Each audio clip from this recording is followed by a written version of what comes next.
এই রোকে রোকে, এই দাঁড়া দেখে কি আছে, গাড়িতে কি আছে রে? মাছের খাবার আছে স্যার। এই গোবিন্দ, হ্যাঁ স্যার। এই গাড়িটা ভালো করে তল্লাশি কর রে। এই শুনলি তো, বড় বাবুর হুকুম, চ দেখি গাড়ির পিছনে কি আছে। তল্লাশি করবেন? আচ্ছা ঠিক আছে চলুন। কি রে, কি রকম মাছের খাবার? আগে স্যার। এই গোবিন্দ বাবু, গাড়িতে কি দেখলেন? স্যার গাড়িতে তো বলেছিল মাছের খাবার আছে, কিন্তু দেখলাম তো গরু নিয়ে যাচ্ছে। হ্যাঁ সে কি? এই গাড়ি সাইড কর আর একে থানায় নিয়ে যাও। স্যার একবার ঠিক কথা বলে দেখবেন। এই কার সাথে কথা বলবো আবার? কে? স্যার স্যার জয় হিন্দ স্যার, বলুন। গাড়ি? না স্যার, ছেড়ে দিচ্ছি। ঠিক আছে স্যার।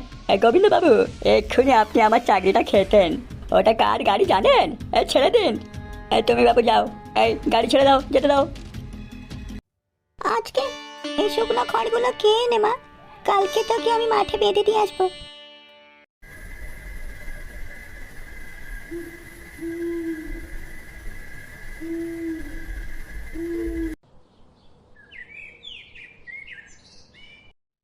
কাকা, দিনকাল একদম ভালো নয়। চলছে নাকি লোকের গরু চুরি করে নিয়ে যাচ্ছে। হ্যাঁ ভাইপা, ঠিক বলেছিস ওলা।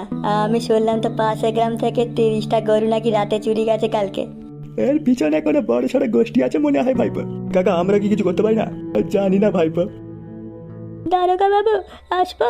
হ্যাঁ আসুন। হ্যাঁ বলুন। কালকে রাত থেকে আমার মোহিনীকে খুঁজে পাচ্ছি না গো বাবা। আচ্ছা, মোহিনীর বয়স কেমন? তা তো ঠিক মনে নেই বাবা, তবে মনে হচ্ছে 7-8 বছর হবে। 7-8 বছর? আপনার কি মেয়ে হয়? আগে না বাবু, আমার গাই গরুর নাম মোহিনী। এখানে মানুষ খুঁজে পাওয়া যাচ্ছে না, আর তুমি এসেছো গাই গরু খুঁজতে? ওইটাই আমার বেঁচে থাকার একমাত্র সম্বল বাবু। ঠিক আছে, আপনি এখন আসুন, আমরা খুঁজে দেখবো, পেয়ে গেলে জানিয়ে দেবো।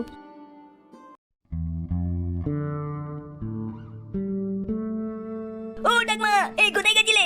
আর বলিস না বাবা, আমার সাদের গরুটা কাল রাত থেকে খুঁজে পাচ্ছি না। হ্যাঁ, খুঁজে পাচ্ছি না মানে? তা থানায় গেছিলে? ওইখান থেকেই আসছি বাবা, জানি না কি হবে, খুঁজে পাবো কিনা। কি মনে হয় তোর? ঠাকুমার গরুকে ওরাই নিয়েছে মনে হচ্ছে। ভাইপা, সামনে পুজো আসছে, তোমরা জানো কত ক্লাবে কাজ পড়ে আছে, তাও ঘুরে ঘুরে বেড়াচ্ছ। এই কাজগুলো করতে হবে না? ক্লাবের কাজ পরে হবে কোন? তুমি জানো কি হয়েছে? কেন, আবার কি হলো? ওই গরু চোরগুলো আমাদের এলাকায় ঢুকে গেছে, আমাদের এখান থেকে গরু চুরি করে নিয়ে গেছে কালকে রাতে। আচ্ছা এই ব্যাপার, ঠিক আছে, আজ রাত থেকে আমরা পাহারা দেবো। কার বাড়ি গরু আছে আজকে রাত্রে আমরা দেখবো দিকে। ভাইপোরা লাঠি সোটা সব এনেছিস তো? হ্যাঁ কাকা, নিয়ে এসছি সব। কি খোকনদের বাড়ির দিকে যাবি? ওদের তো গরু আছে শুনলাম। কাকা সামনের দিকে দেখো, কজন আসছে, ওইগুলোই মনে হচ্ছে গরু চোর। তবে রে, দাঁড়া তোরা। এই কেলে করেছে গুরু, কারা লাঠি সোটা নিয়ে তেড়ে আসছে এদিকে? পালা রে, আমরা কি ভয় পাই নাকি? কি বল, আসলে এই সব কটাই পালানো দেখছি। ভাইপো ছাড়িস না, মেরে দুমড়ে দে। লোকের গরু চুরি করা, এই নে,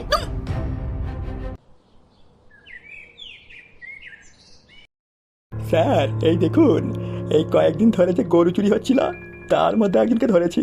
হ্যাঁ তাই নাকি? কি একেবারে, ভেবেছে আমাকে এখানে রেখে দেবে? স্যার এ এখন আপনার হেফাজতে, দেখুন এর সাথে কি করবেন। হ্যাঁ সেটা তো আমাদের কর্তব্য। হাবিলদার, ওকে নিয়ে লাগাবি পড়ো। স্যার সেই কখন থেকে আমরা ওকে মেরে আছি, কিন্তু এ তো পাথরের মতো চুপ করে দাঁড়িয়ে আছে, কিছুই তো বলছে না। বাঁচতে চাইলে এখনই ছেড়ে দিন আমাকে, না হলে কিন্তু চাকরি বাঁচবে না আপনার। আবার চাকরি নিয়ে তোমাকে তো ভাবতে হবে না। আমার বসের কাছে এক্ষুনি খবরটা গেলে না, আপনার চাকরি নিয়ে কিন্তু টাটানি পড়ে যাবে। হ্যাঁ কে বলছেন? ও আরে স্যার, ভালো আছেন? বলুন। আগে না, বড়বাবু তো এখানে নেই, ওনার সাথে কথা বলবেন? ঠিক আছে, আমি ওনাকে বলে দিচ্ছি আপনাকে ফোন করে নেবে। মন্ত্রী মশাই, আপনি কি ফোন করতে বলেছিলেন? রায়বাবু, আপনি কি দাঁড়িয়ে আমাদের কথা শুনবেন? যান এখান থেকে। আগে স্যার। হ্যাঁ তো আপনি কি বলছিলেন? ছেড়ে দেব? কেন? ওকে তো গরু চুরি করার জন্য গ্রেপ্তার করা হয়েছে, ওর বিরুদ্ধে এখন আইনি পদক্ষেপ নেওয়া হয়েছে। সেটা আমি জানি, আমার ট্রান্সফার কেন, আমার চাকরিও আপনি কেড়ে নিতে পারেন, ওইসব ভয় আমি পাই না। আপনি ফোন রাখুন। ভাইপো, এই গরু চোরটার সঙ্গে কি হলো একবার চল দেখিনি, থানায় গিয়ে ঘুরে আসি। চলো। স্যার কিছু উদ্ধার হলো? কি উদ্ধার হবে? ওই যে আগের দিন গরু চোরকে নিয়ে এলাম, তার কিছু হলো? গরু চোর ও তো ছাড়া পেয়ে গেছে। হ্যাঁ, ছাড়া পেয়ে গেছে?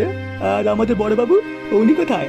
এই যা তো, সকালে বেশি মাথা ঠান্ডা লাগছে না, বড়বাবু এখান থেকে বন্ধু হয়ে গেছে। যা, সকালে থানায় ভিড় করছে। এই আস্তে আস্তে।